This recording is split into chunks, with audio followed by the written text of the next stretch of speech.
Hello everyone, welcome to Everything Arsenal, back with another live show as usual every single weekday. And in today's show, we are going to be talking about the latest on Eze, the latest on Zinchenko, the latest on Trossard. Are they close to leaving? Is Eze close to joining us? So let's get through all that. A lot of updates on Eze, and especially so. Let's start with this one from Ben Jacobs, and this is what is hard to say today. Arsenal in talks with Crystal Palace over Eberechi Eze. Palace seeking Eze's release clause triggered or matched.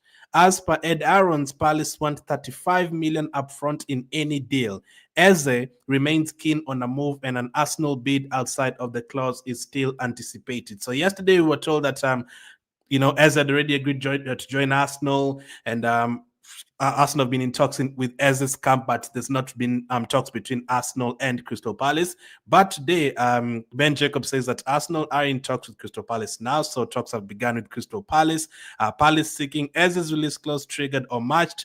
They want 35 million upfront in any deal. So it's great to see that they're actually open to getting 30 something million upfront and then the rest in installments, because Arsenal do not want to pay the 68 million upfront, basically pay the release clause and pay everything right now.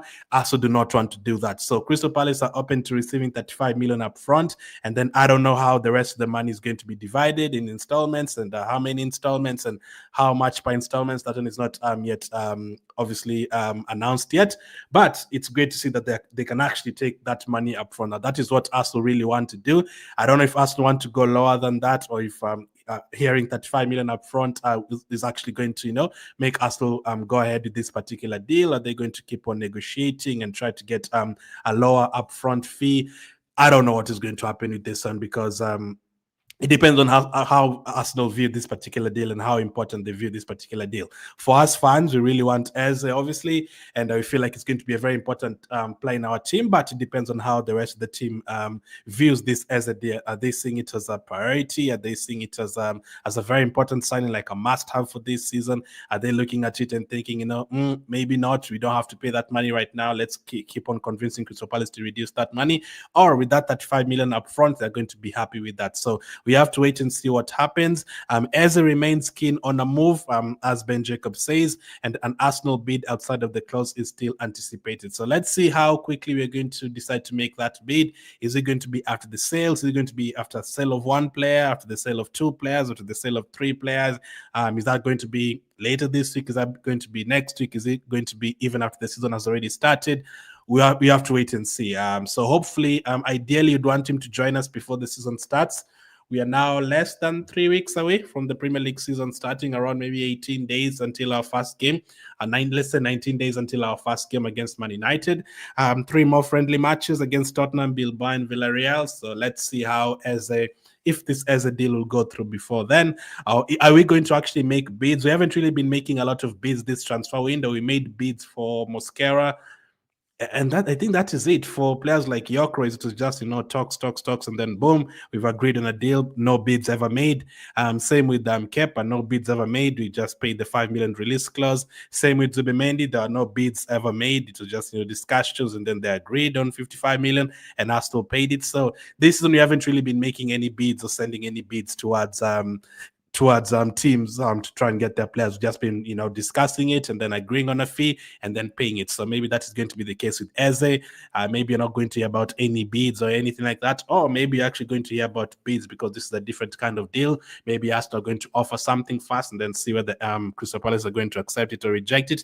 You'd probably expect them to reject the first offer, and then after that we will see how far Arsenal will try to go to try and get Eberechi Eze to Arsenal.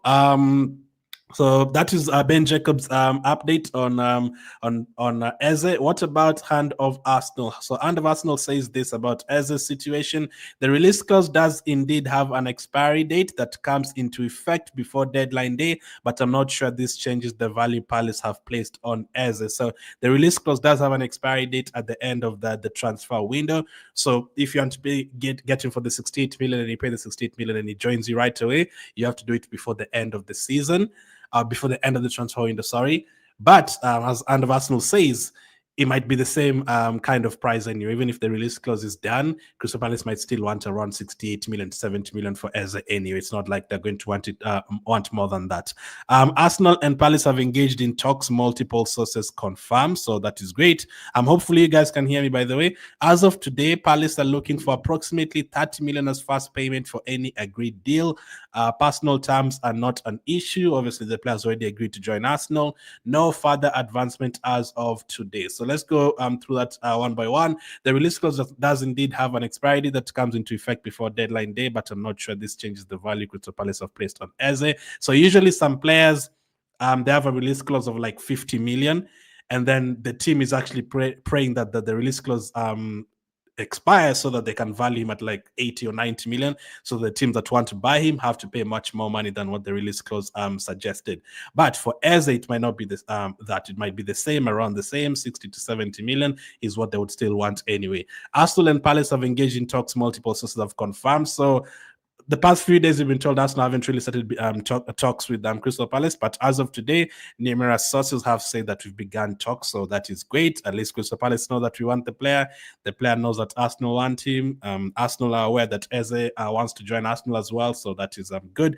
As of today, Palace are looking for approximately 30 million as fast payment for any deal. I think that is what Arsenal are looking to do. They're trying to pay, the fast the first batch, basically 30 million, and then the rest of the 30 million maybe in installments, or something like that. I don't know how Arsenal are trying to approach this deal, or maybe Arsenal want to pay 30 million and then maybe add a player after that, so just 30 million up front and then maybe others in bonuses and add-ons and not really installments, additional money. I don't know how Arsenal want to approach that one, but let's see. Personal terms are not an issue. We know that the player is happy to join us. He's a former Arsenal player. I'm guessing he's not going to be on too much money. It's going to be below 200,000 per week, so that would be easier to do as well. No further advancement of today. So let's see what happens the rest of the week. We are still being told that Arsenal still need to sell some players before advancing with this deal. So let's see how it goes. So that is from hand of Arsenal. What about Ed Aarons? Ed Aarons says Arsenal have been told they would have to pay more than half of Eberechi Eze's release clause up front, with the clause thought to expire before the Premier League season starts. Palace are determined not to allow him to leave for less than 67.5 million. So for Ed Aarons, he said before the Premier League season starts, but a couple of the others that I've read have said after the transfer window is closed. So that is like 2 weeks after the Premier League season has started. So Crystal Palace want at least half of the release clause up front. So the release clause is 68 million. So Crystal Palace want at least half of that to begin with, and then the rest you can start negotiating. So I don't know if Arsenal want to negotiate the entire 68 million right now and try to reduce the whole thing, or Arsenal are happy to pay that 30 million and then negotiate the rest of the 38 million. I don't know how it's going to be, but let's see how things develop with the Eze deal. I mean, you saw like the one for Gyokeres. I mean, from the point where you wanted Sesko to the point where we were pushing to get Gyokeres, it was like a couple of days we forgot about Sesko and we moved on to Gyokeres. So maybe it's going to be the same thing with Eze. Maybe you're just going to take a bit of time the next few days, and then boom, we hear something. Breaking news on Eze. He also goes on to say Palace are determined not to allow him to leave for less than 67.5 million. So that 67.5 million is not all up front. You can pay that 35 million first, and then the rest of the 30 million you can negotiate. It whether you're going to pay it in 2 installments, 3 installments. Whether it's going to be included bonuses, maybe 20 million and then 10 million will be the bonuses. I don't know. There's a lot that goes into all of these deals, as you've seen with the Gyokeres thing. Maybe Crystal Palace will want specific add-ons as well, just like the Gyokeres one. It's going to be interesting to see. RK says we can hear you clearly. Thank you. I mean, Sierra Leone says Forde, I personally like Eze to join Arsenal. He can make an impact, says Murray. So let's go to the next one. And that is on Leandro Trossard. So is he going to stay? Is he going to leave? No one knows still what is going to happen with Trossard. Arsenal have told Leandro Trossard they will not stand in his way of any exit, and he is ready to depart. This is according to Graham Bailey, with the wingers camp now working on options. Both Napoli and Atalanta have joined the chase for the winger. So more teams are inquiring about Trossard. Yesterday, we were told that Dortmund wanted Trossard. We've also been told that 2 other Premier League teams want Trossard, and now Napoli and Atalanta want Trossard. So if there's so many teams wanting Trossard, Arsenal would be hoping to have like a bidding war for him or something, not anything less than 20 million. Maybe if Napoli comes in with 20 million and then Atalanta comes in with 22 million and then Dortmund said they have 25 million, that is what Arsenal would be hoping for. Now, for me, I'm not really too keen on selling Trossard anyway. I think like he's one of our most clutch players, over the last 2 seasons. His first season with the assists, his second season with the goals, he had 17 goals. Last season wasn't great. It wasn't just like not great for Trossard. Last season wasn't great for most of the players. It wasn't great for Odegaard. It wasn't great for Trossard. It wasn't great for Martinelli. It wasn't great for Havertz. Last season was not good for most of the players.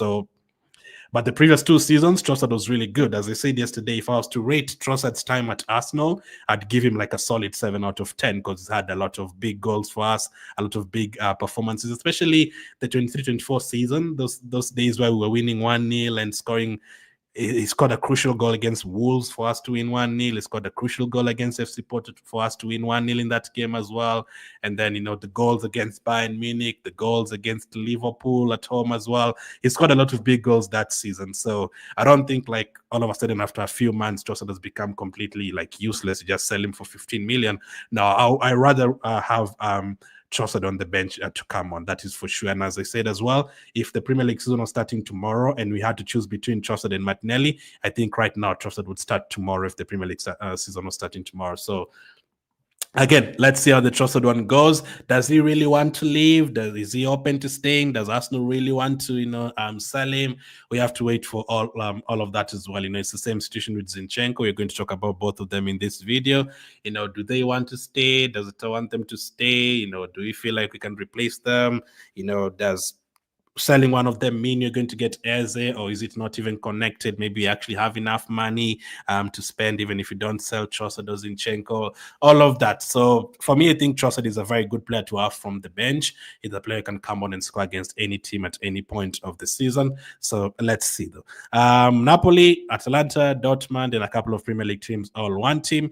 If you're not getting any significant money for him, I'm not really keen on selling him. And anyway, I'd be trying to keep him even if you're getting 30 million or something.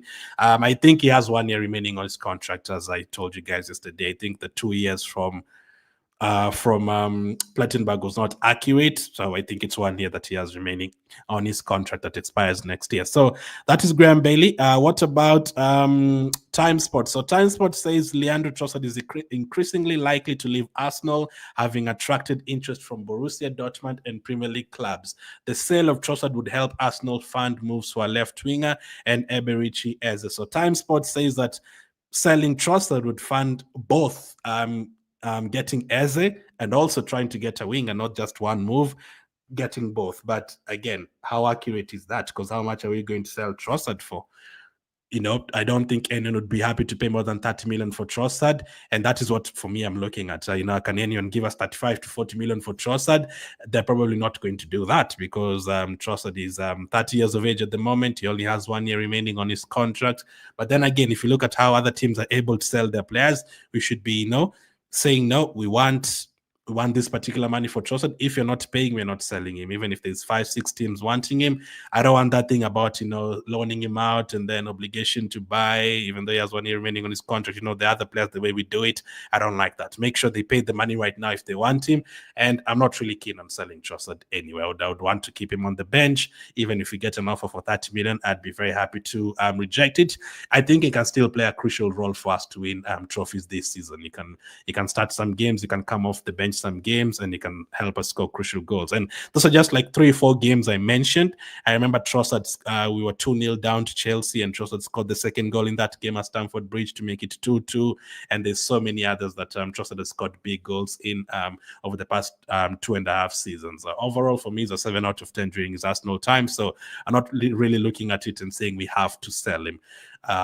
Not at all. And I don't think selling Trossard would mean we get both Eze and a left winger, because Trossard is not going to be 68 million like Eze, and Trossard is not going to be, 80 million like Rodrygo or something. And on top of that, letting go of players like Jorginho and Tomiyasu and Pat is different because they're on a lot of wages, but Trossard is on 90,000 per week. So I don't think selling Trossard for 90,000 per week means that money can be used to get Eze or someone and a wing as well. I don't think so. So for me, I'd be looking to keep Trossard, to be honest. Next up, Sky Sports says Borussia Dortmund are interested in Leandro Trossard, but Arsenal are not actively trying to looking to sell. So I guess the situation with Arsenal, because some are saying that we're not going to stand in his way, and some are saying we're not really looking to sell. Now, I guess with Martinelli and Trossard, Arsenal would like to keep both of them, but if a good offer comes in for any of them, that then Arsenal would be willing to sell. If someone right now comes and says we have 40 million for Trossard, I think Arsenal would sell right away. If someone came right now and said we have 70 million for Martinelli, I think Arsenal would sell right away. But they're not really too keen on selling any of them. And the players themselves, I don't think Martinelli is keen on leaving, and I don't think Trossard is like 100% keen on leaving. I think both of them would like to play a part this season. So the only thing with Trossard that you can do is either you sell him right now or you give him a 1-year contract right now. You extend his contract by 1 year. I don't know if he wants more money. There's been rumors on that as well. He gets paid 90k. He'd want like more than 100k at least. I don't know if he's going to accept. Arsenal going to accept that. I just don't know what is going to happen. So that is what Sky Sports says. Dortmund are interested as well. Now let's talk about Zinchenko. According to Ben Jacobs, Fulham have made an approach to sign Oleksandr Zinchenko. Fulham love Arsenal players. Every day I see Fulham being linked to a different Arsenal player. Fulham have made an approach to sign Oleksandr Zinchenko alongside Reiss Nelson. Arsenal are open to offers of around 15 million for the Ukrainian, with Fulham now considering making a formal bid after talks began with the players' camp in early June. 15 million. Nah. 15 million. No, 15 million for Zinchenko. I'm not happy with that. Now, on top of that, anyway, just like Trossard, Gabriel is injured. Arteta has just confirmed that Gabriel is still injured, is not going to play. Arteta has just also confirmed that Calafiori is also not going to play. He's injured as well. So those are two injuries defensively, and Timber is not yet back as well. So in that situation, having let go of Tierney and Tomiyasu, we only have like 5 fit defenders: Lewis Kelly, Kiwior, Saliba, Ben White, and we have Mosquera as well. And from those 5, Ben White had a lot of injuries had a couple of injuries last season, and he missed basically almost the entire season. And we have a Mosquera who's just been signed, who's not played a game for Arsenal yet. And I just said last game he wasn't fully fit yet. So, it's only really Saliba, Kiwior, and Lewis Kelly who are ready to go if the Premier League starts today. That is not a good position to be in. Now, I know Zinchenko is not the best of defenders. He's not going to play for us, up against Salah when you play Liverpool in match day 3. That's not the combination you want, or the player you want marking Salah, for example. But in terms of selling him, and for 15 million, I don't think it's worth it, to be honest. I think we are lacking in terms of numbers defensively. The only way I would sell Zinchenko as well is if anyone comes and gives us significant money for him. And I'm talking about 25 to 30 million or something at least, not 15 million. Now, 15 million is too low, man. 15 million is too low. Again, Zinchenko is not old. He's actually nowhere near 30. He has like a couple of years before he gets to 30. So right now should be Zinchenko's prime. And on top of that, you need to stop undervaluing our players. This is the player who starts games for Ukraine. This is a player who's played for both Arsenal and Man City in the league. He's been in the league for close to 10 years now. He's not won anything at Arsenal, but he won stuff at Man City. He's a leader, as people have said in the dressing room. All of that, you cannot undervalue players like that and just say Zinchenko can leave for 15 million. No. 50 million is too low, man. If Liverpool are selling their bench defenders for 40, 50 million, Chelsea right now, if they were to sell Badiashile or someone, they would sell him for 50 million or something. So we cannot let go of Zinchenko for 15 million, especially not right now when we have a lot of defensive issues and we don't have enough defensive numbers. Instead of having to play Lewis Kelly and Calafiori in a Carabao Cup game, I rather see Zinchenko playing there and allowing us to rest players like Calafiori in that game. Leeds in match day 2, if we need someone to break down Leeds and we have players like Odegaard and Gyokeres on the pitch already, Zinchenko is an extra option coming into midfield and creating those chances from there. 15 million is too low. That is basically inquiring that it's been absolutely terrible as an Arsenal player. No, in the first season he was really, really good for us. There's been a few injury problems here and there, but 15 million for me is too low. But Arsenal have begun talks, and Fulham want both Reiss Nelson and Zinchenko. Give us 55 million, 60 million, and you can have both, let's even 50 million. Give us 50 million and you can have both. That's what I'm thinking about, but less than that. So basically they want to give us like 25 million combined for Reece Nelson and Zinchenko. Combined, Reece Nelson and Zinchenko, 25 million. No, man. That is not good business. Fulham need to start paying up if they want the Arsenal players. So that's the latest on Zinchenko and Trossard and Eze today. Those are the only ones that have been spoken about today. There's not any news on Rodrygo today or Jesus today. Still the same with Jesus. We're still waiting to see whether he's going to leave. So what I'm understanding with Zinchenko and Trossard, Arsenal would maybe like to let them go if the money is a lot, but if the money is not too much, Arsenal wouldn't really consider it. 50 million for Zinchenko. Now Zinchenko is higher in terms of wages than Trossard, so I think Zinchenko is like 150k. So maybe Arsenal would like to get rid of that in the wage bill and maybe use that to fund the Eze. Fund Eze's wages, but in terms of 15 million, nah, I don't want 15 million for Zinchenko. That is too low. So let's see what happens. There's no news on Vieira as well. There's no news on Karl Hein. I'm happy the Kivio one went quiet. Doesn't look like Kivio is going to leave, especially the defensive problems. Looks like it's going to stay. So let's see what happens over the next 1 week. It's been a busy transfer window for us, man. A busy one. RK says, how are you doing? I'm doing good. Thank you for watching. Let's see. There you go.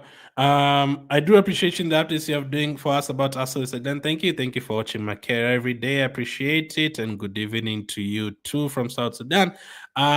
Just waiting for David Johnston to announce that deal because it's looking so simple for so simple. It's looking for simple, says Jonathan. Yeah, I don't think it's going to be simple because it's like Crystal Palace's best player. So they'll definitely try to get as much money as they can, but it depends on how much Arsenal value him for. So usually what us fans don't look at in the club looks at is sell on value. So they're looking at it like, okay, if we sign a 28-year-old, 29-year-old right now, and then they maybe don't do the job over the next couple of years, how much can we sell them for? That's what they're looking at. So Madueke is young in terms of age, so Arsenal maybe looking at that as, if Madueke doesn't work for us for the next 2 years, we can still get at least 40 million or something because of his age. But with someone who's like above 28, maybe not going to have any resale value. I guess they're looking at all of that. But for someone like an Eze, I think that is a win now kind of player. I think there's no way like a player like Eze would come to us and it doesn't work. Like, that is how confident I am. No, Said. Emmanuel says up the Arsenal for life. Let's see. We are happy to see him, says Fode. I personally like Eze to join Arsenal. Sorry, he can make an impact. Yeah, for sure. He make a big impact right away in a lot of different positions. I'm in Sierra Leone. Thank you for watching.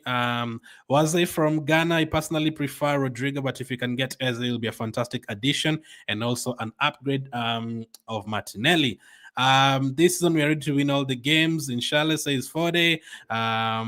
Peter says Glenn Arsenal is a smart team at the moment. You must teach Man United a lesson. 4-0.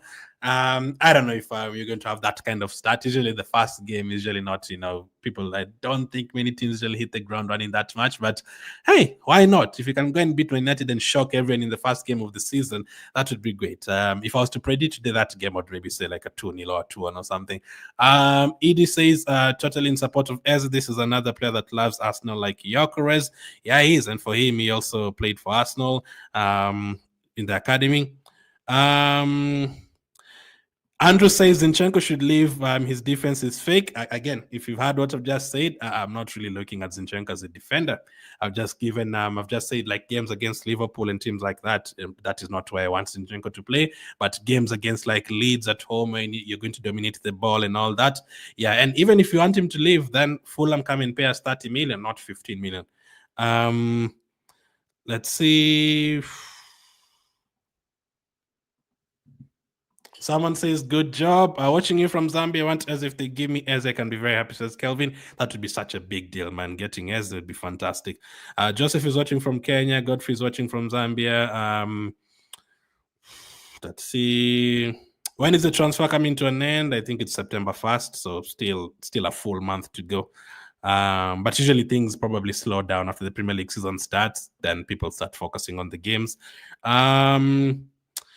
Brian says, I'm number one fan from Zambia. When do you think is the signing of Eze going to be done? maybe a few days before the Premier League season starts. Not this week. Definitely not this week. I think right now, so just focused on selling players. Chalalo says, I think Kivior should stay. Calafieri is not trusted with injuries. Even if Calafieri was fit, I was definitely keeping Kivior. And now that Calafieri's injuries are back again, yeah, you just have to keep Kivior. You cannot sell him at all. And Kivior is a very good player as well. So even that is a point as well. If you want to sell him, it's 50 million plus. Can't believe this is happening in Arsenal right now. Gyokeres is in it and Eze coming. Wake me up, please. If that happens, it would be big, man. That would be a best transfer window for sure. Bring Lookman. I think Lookman is close to joining Inter Milan. Saisa says, watching from Botswana. Thank you for watching. Just imagine Eze, that's possible, our best transfer window ever. For sure. We check. Gabriel from Sierra Leone, Eze is the solution to our problem. From Nigeria, want Eze says, Olusei, well done, Glenn. Zini should not be less than 30 million, says Suleiman. I agree. It should be something like that. I'd go at least 28 million, the lowest I'd go, but not 15 million, man. Even the problem is that we undervalue our players, like this comment from will I get it? Yeah, basically the comment that I've just brought off saying Zinchenko fake defender and whatever, that is undervaluing your players. Chelsea would never say that about their players. Chelsea right now saying Sterling is one of the best wingers. They're showing you the stats that he has in the Premier League. They're telling you he's going to be 30 million plus if you want him, he still has all of that you have to look at. Zinchenko is 10 Premier League years experienced, he's still very young, he's still nowhere near 30, he's still an international player playing for Ukraine, captains his country. You cannot give him away for 15 million. I don't think it even matters how bad he is defensively or whatever. And anyway, we've had way many more worst defenders than Zinchenko at Arsenal. Zinchenko wouldn't even be like in the top 10 worst Arsenal defenders, man. We've had Andre Santos at Arsenal, we've had Sculacci at Arsenal, we've had Ignacio Miquel at Arsenal, so Zinchenko's not like the worst defender. Again, Zinchenko, if you put him up against Salah, of course, is going to be destroyed as we expect. So we know you don't play Zinchenko against Liverpool. You don't play him against, Man City away from home. Those are not the games to play Zinchenko. But surely can play a role even in the Carabao Cup or the FA Cup games, and we can rest players like Calafieri, especially if he's happy to stay. Then I'd be very, very happy with him to stay for sure. Ahmad says, please sign him now. Hopefully, I don't think it's going to happen now. Today is Wednesday, so maybe next week, some point next. Signing him and getting him through the door and seeing him in an Arsenal shirt, maybe in a couple of weeks, not really right now. There has to be negotiations as well, and also we don't know if Tottenham are going to try and come in for him again. I don't know if any other team is going to try and come in for him as well. What about the deal for Bilal El Khanous? There's been rumors about that. I haven't really talked about him. Crystal Palace want him as a replacement for Eze, so I don't know how keen Arsenal are on him. So that one would only happen if Arsenal feel like Eze is too expensive.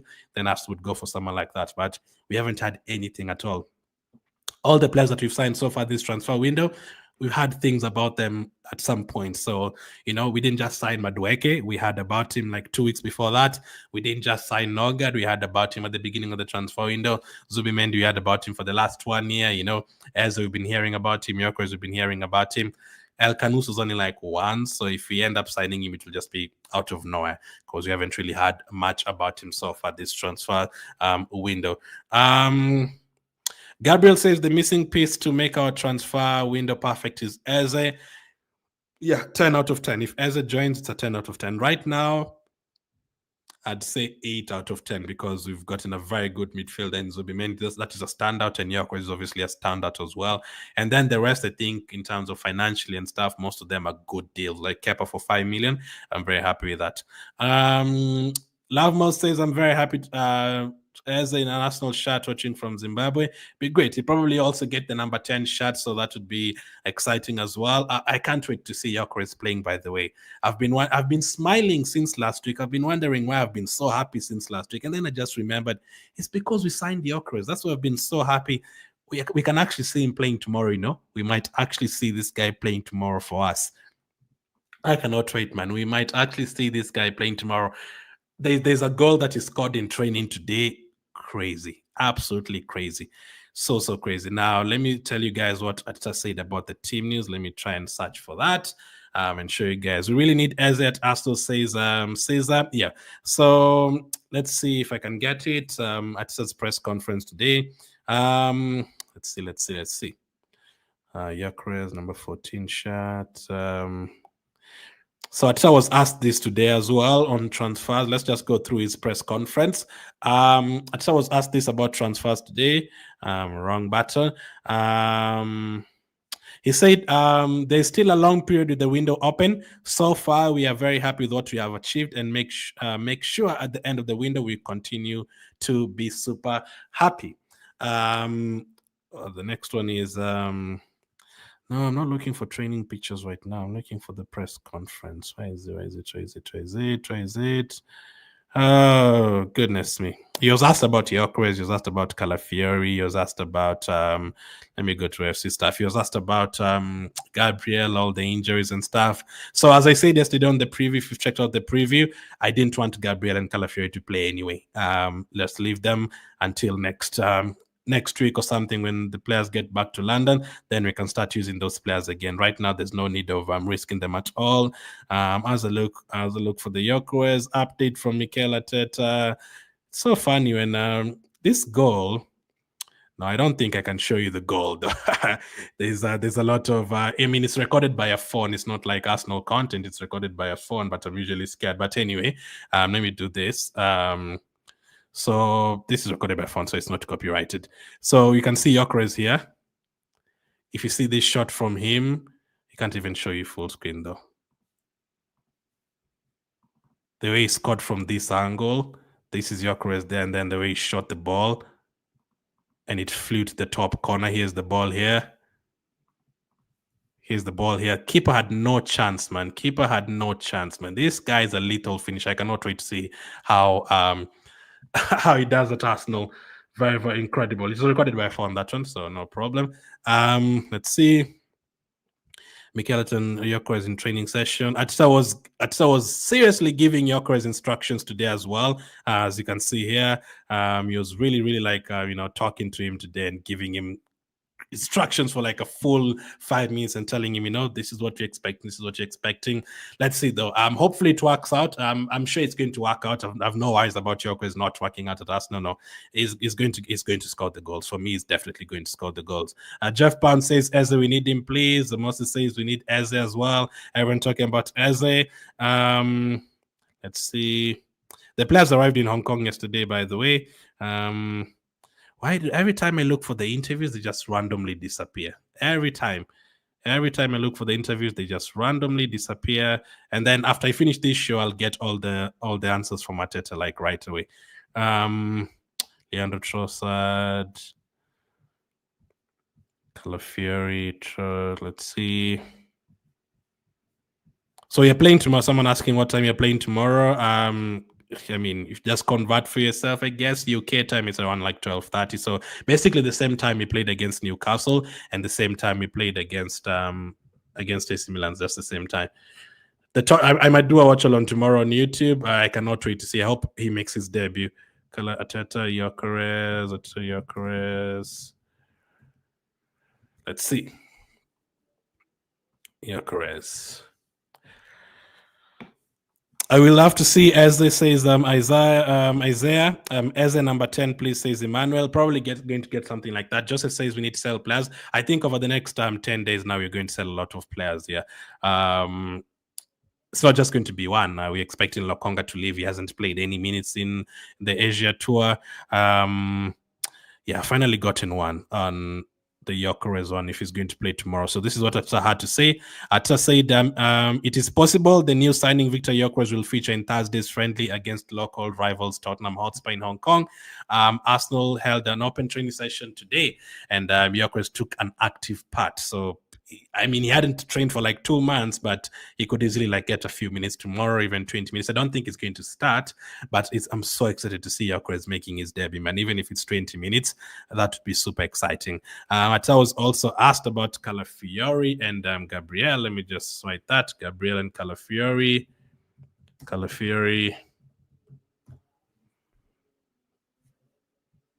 Let's see. Yeah, this is what I just said today about Gabriel and Calafiori. He said that he confirmed that Gabriel and Calafiori are available for Arsenal's friendly versus Tottenham tomorrow. So yeah, no need to risk them. We have players like Kivio. We can give Mosquera a debut. Hopefully, we get to see Mosquera as well alongside Gyokeres, and then Saliba. Hopefully, we don't overplay him as well. Ben White, obviously, we don't want to overplay him. Timber is not yet fit as well, but although Timber hasn't played the first two games, but Arteta didn't say anything about Timber today. He said the only players missing are Gabriel and Calafiori. So I don't know if he means Timber is back as well. So that would be great. If Timber is back, that would be great. I'd like to see Yakore starting tomorrow, says Ali. I don't know if he's going to start because he's only taken part in like 3 training sessions. I don't know. He might want to start. I don't know. Let's go and get Eze ready before other things come up. No, I don't think in terms of signings, other things are going to come up. It depends. If Arsenal need the money, they will need to sell players fast, and negotiations will have to go on. So I don't think Arsenal are going to sign Eze tomorrow or something like that. No, negotiations will go on, and then until Arsenal get the best price like they did with Gyokeres, that's when they're going to sign him. Even if it's August 20th or whatever, they're going to try and take their time with it, especially if they are convinced that Eze wants to join Arsenal. Then they're not going to be in a rush. They're just going to take time with it and try to see whether he's going to end up joining us and whether they're going to agree something with Crystal Palace. So that's the latest for today. I appreciate you guys watching as always. Tomorrow we'll have the match reaction, we'll have the watch along, and then we'll have the match reaction as well, and then the usual show at this point as well. Let's see whether we're going to have any more news between now and tomorrow. Should we be expecting more players? I'd say probably one. Yeah, probably Eze. I don't think there's going to be another one. I think we might end up keeping Zinchenko in the team and not sell him. That is what I'm hoping for, because starting to look for more defenders right now again and starting to pay 40 million for other defenders. I don't think we should be doing that. So I appreciate you guys watching as always. Hit the like button and subscribe and follow the page as well if you're watching on Facebook. Thank you, and I'll catch up with you guys on the next one.